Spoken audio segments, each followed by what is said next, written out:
People in this world are in anxiety. ಈ ಒಂದು ಜಗತ್ತಿನಲ್ಲಿ ಬಹಳಷ್ಟು ಜನ ಆತಂಕದಿಂದ ಇರ್ತಾರೆ. They are thinking, what will happen? ಅವರು ಯಾವಾಗಲೂ ಯೋಚಿಸ್ತಾ ಇರ್ತಾರೆ, ಏನಾಗತ್ತೆ ನಮ್ಗೆ ಅಂತ. They should read Bhagavad Gita. ಅವರು ಭಗವದ್ಗೀತೆಯನ್ನ ಓದ್ಬೇಕು. Bhagavad Gita says what will happen. Bhagavad Gita ಹೇಳ್ತದೆ ಏನಾಗ್ತದೆ ಅಂತ. So if you think of sense enjoyment, what will happen? And if you think of Krishna, what will happen? ನೀವು ಇಂದ್ರಿಯ ತೃಪ್ತಿಗಾಗಿ ಪ್ರಯತ್ನ ಮಾಡಿದರೆ ಏನಾಗ್ತದೆ, ನೀವು ಕೃಷ್ಣನ ಬಗ್ಗೆ ಯೋಚನೆ ಮಾಡಿದರೆ ಏನಾಗ್ತದೆ ಅಂತ ಅನ್ನೋದನ್ನ ಹೇಳುತ್ತೆ. So in this world, people are attracted to sense enjoyment. ಈ ಜಗತ್ತಿನಲ್ಲಿ ಜನರು ಇಂದ್ರಿಯ ತೃಪ್ತಿಗಾಗಿ ಹಾತೊರಿತಾರೆ. Senses are too much attracted to the sense object. ವಿಷಯ ಇಂದ್ರಿಯಗಳು ವಿಷಯ ಸುಖಕ್ಕಾಗಿ ಹಾತೊರಿತಾ ಇರ್ತಾರೆ. That's why mind is always disturbed. ಆದ್ದರಿಂದ ಮನಸ್ಸು ಯಾವಾಗಲೂ ಏನಂತಂದ್ರೆ ಡಿಸ್ಟರ್ಬ್ ಆಗಿರುತ್ತೆ. So now the world is facing the biggest problem with the mind. ಈಗ ಜಗತ್ತು ಎದುರಿಸುತ್ತಿರುವ ಅತ್ಯಂತ ದೊಡ್ಡ ಸಮಸ್ಯೆ ಅಂದ್ರೆ ಮನಸ್ಸು. Because mind is restless. ಏಕೆಂದರೆ ಮನಸ್ಸು ಚಂಚಲವಾಗಿದೆ. Because human society does not know what is the goal of human society. ಏಕೆಂದರೆ ಮಾನವ ಸಮಾಜ ಮಾನವರ ಉದ್ದೇಶವೇನು, ಜೀವನದ ಉದ್ದೇಶವೇನು ಅನ್ನೋದನ್ನ ಅರ್ಥಿಲ್ಲ. If you don't have goal in life, then problem solving becomes the goal of life. So ಒಂದು ವೇಳೆ ನಿಮ್ಮ ಜೀವನದ ಗುರಿ ನಿಮಗೆ ಗೊತ್ತಿಲ್ಲ ಅಂತಂದ್ರೆ ಸಮಸ್ಯೆಗಳನ್ನ ಬಗೆಹರಿಸುವುದೇ ಜೀವನದ ಉದ್ದೇಶವಾಗುತ್ತದೆ. And problems are very wonderful guests of our life. ಆ ಸಮಸ್ಯೆಗಳೇನಾದರೆ ನಮ್ಮ ಅತ್ಯಂತ ಅದ್ಭುತವಾದ ಅತಿಥಿಗಳಾಗ್ತಾರೆ. Even if you don't want, they will come.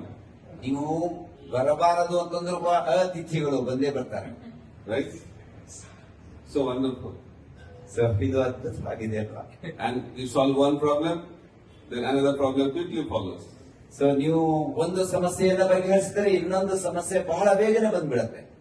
And people start thinking that problem solving is the goal of life.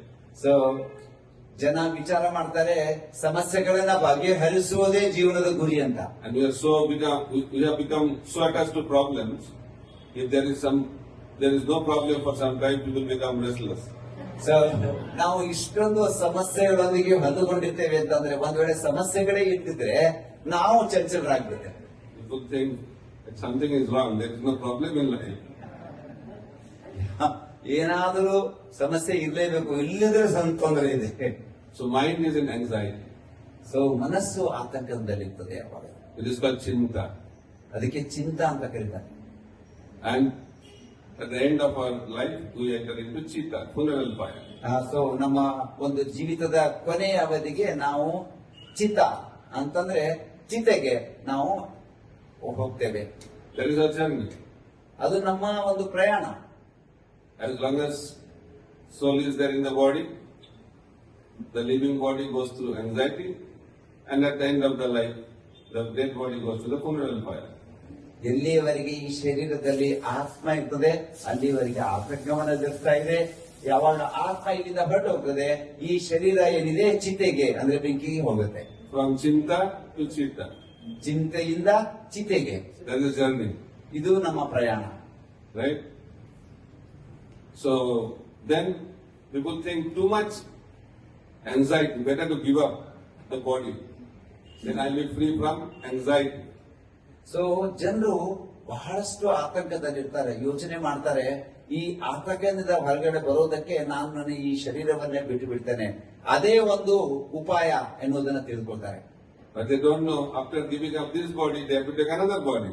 So ಅವ್ರಿಗೆ ಗೊತ್ತಿಲ್ಲ ಈ ಒಂದು ಶರೀರವನ್ನ ಬಿಟ್ಟ ಮೇಲೆ ಅವರಿಗೆ ಮತ್ತೊಂದು ಶರೀರವನ್ನ ತೆಗೆದುಕೊಳ್ಬೇಕಾಗ್ತದೆ ಅಂತ ಅನ್ನೋದು. Maybe with more anxiety. ಅವಾಗ ಮತ್ತೊಂದು ಸ್ವಲ್ಪ ಹೆಚ್ಚು ಆತಂಕ ಬರಬಹುದು.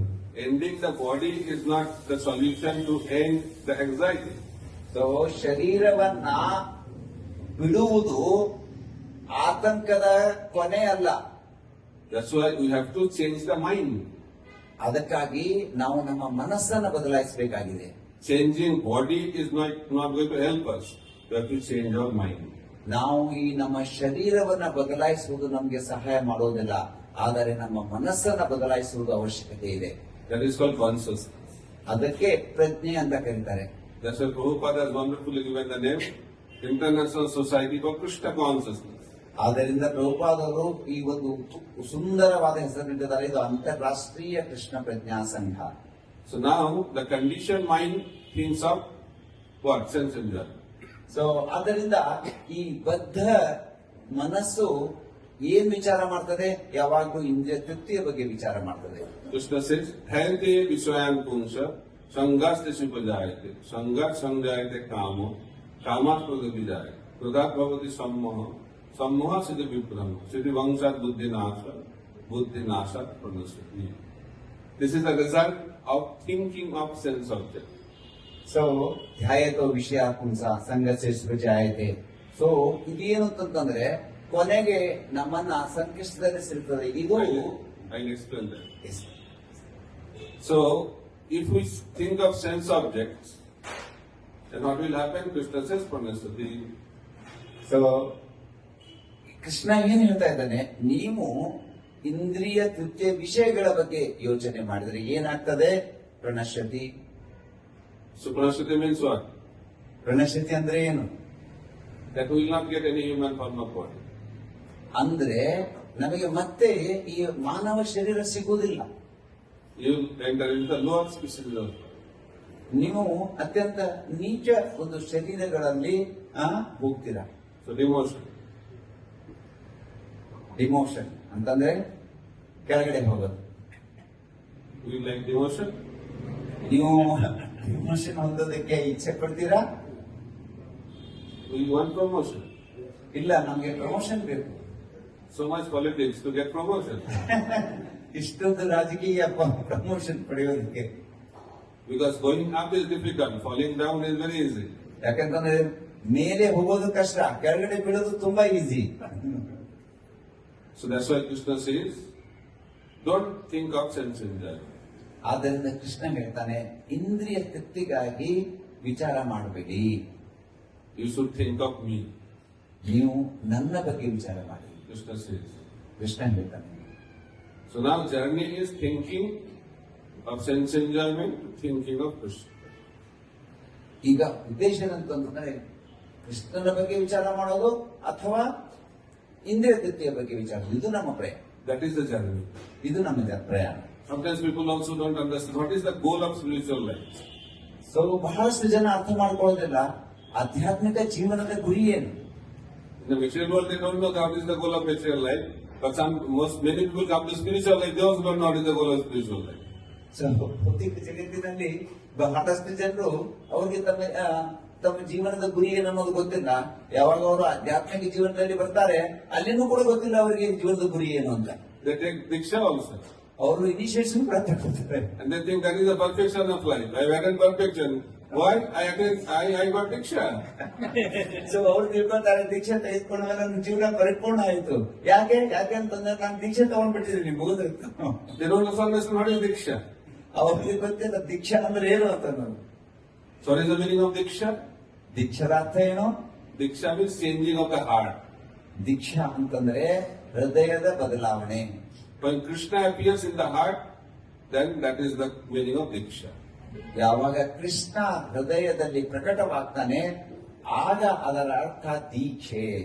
When the bona fide spiritual master transfer Krishna from his heart to the heart of the disciple, that is the real meaning of diksha. ಯಾವಾಗ ಒಬ್ಬ ಅರ್ಹ ಗುರು